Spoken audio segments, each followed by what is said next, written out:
j'ai pour moi le vent, les astres et la mer affirment la devise de Biarritz, cet ancien petit port de pêche à la baleine, devenu au fil des siècles une station balnéaire de renommée internationale. Notre circuit débute au Cap Saint-Martin, ou Cap Insart, où fut érigé en 1834 le phare de Biarritz.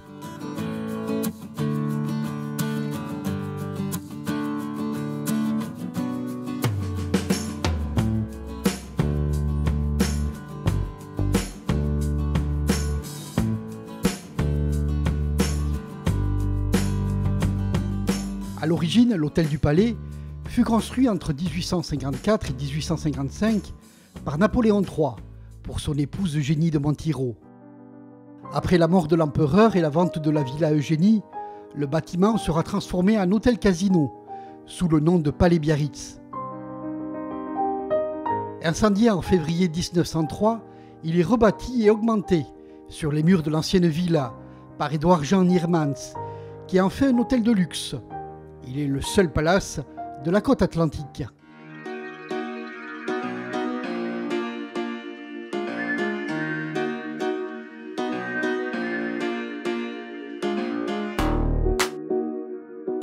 Appelée successivement la Côte des Fous, puis la plage de l'Impératrice, la Grande Plage est la plage centrale de Biarritz.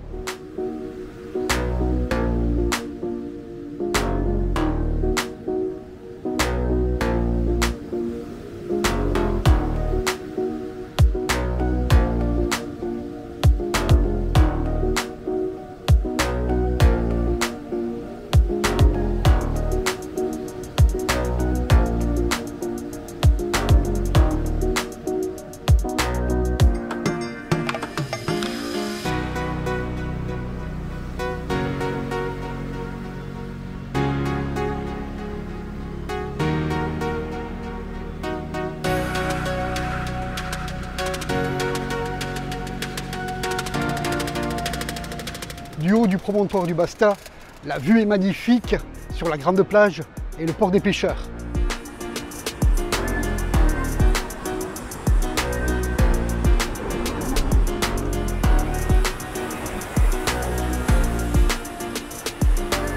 Le port des pêcheurs fut construit au XVIIIe siècle pour remplacer celui du port vieux.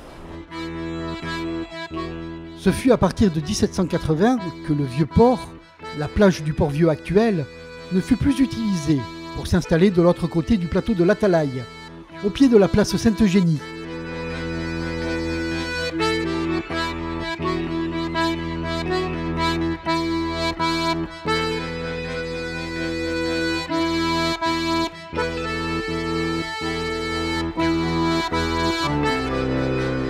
Les installations étaient sommaires, puis Napoléon III le réaménagea, tel qu'il est actuellement, avec sa succession de bassins clos par des moles.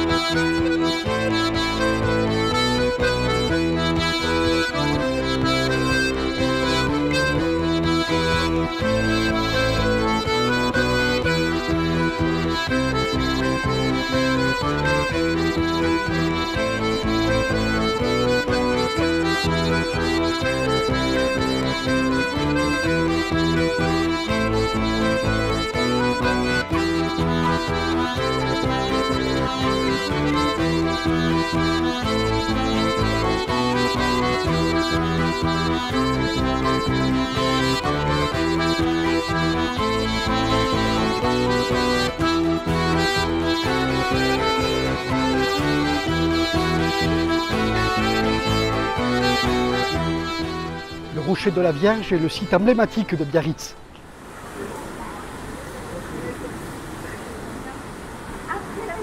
En 1863, lorsque Napoléon III décida l'aménagement d'un important port de refuge au large du plateau de l'Atalaï pour les bateaux de commerce qui se seraient trouvés dans l'incapacité de franchir la barre de la Dour, les ingénieurs de l'époque avaient prévu la construction d'une longue digue de 340 mètres partant du rocher de Cucurlon, actuel rocher de la Vierge. Ces importants travaux furent cependant retardés par des tempêtes, réduisant à néant les efforts accomplis. À la chute de Napoléon III en 1870, ces travaux furent arrêtés. Le grand projet a finalement permis de rendre accessible ce belvédère, qui devint l'un des lieux de promenade incontournables de Biarritz.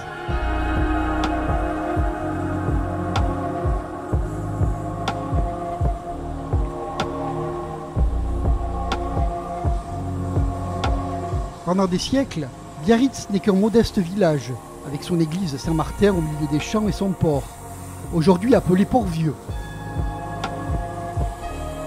La pêche à la baleine puis à la morue ont été la principale activité. À la fin du XVIIIe siècle, elle décline et les bains de mer, notamment au Port-Vieux, prennent le relais, chargement marqué par des pêcheurs qui deviennent des guides baigneurs. En même temps, Biarritz cesse d'être un village.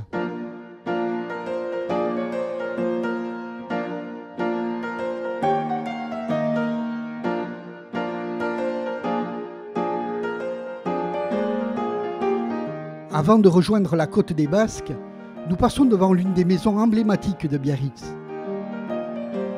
La situation insolite de la villa sur les rochers, sa proximité avec le trou du diable, le nom Belsa, signifiant noir en basque, ont alimenté des légendes de sorcellerie ou de revenants. Le nom de la maison a été donné par M. Dufresne, en hommage à son épouse, Marie Belsa Dubreuil.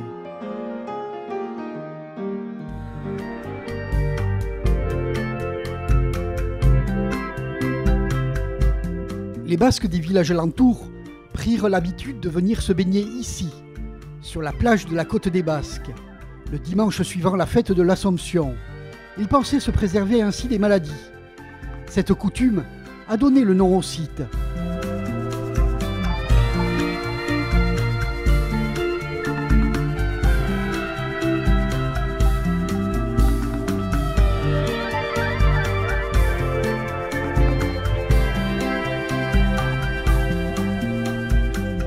En 1956, les vagues de la côte des Basques furent les premières à être surfées en France par le scénariste américain Peter Wirtel.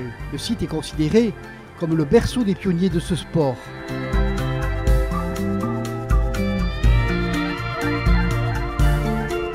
Voilà, c'est ici à la côte des Basques que se termine notre découverte de Biarritz. Je vous retrouve très prochainement pour de nouvelles visites.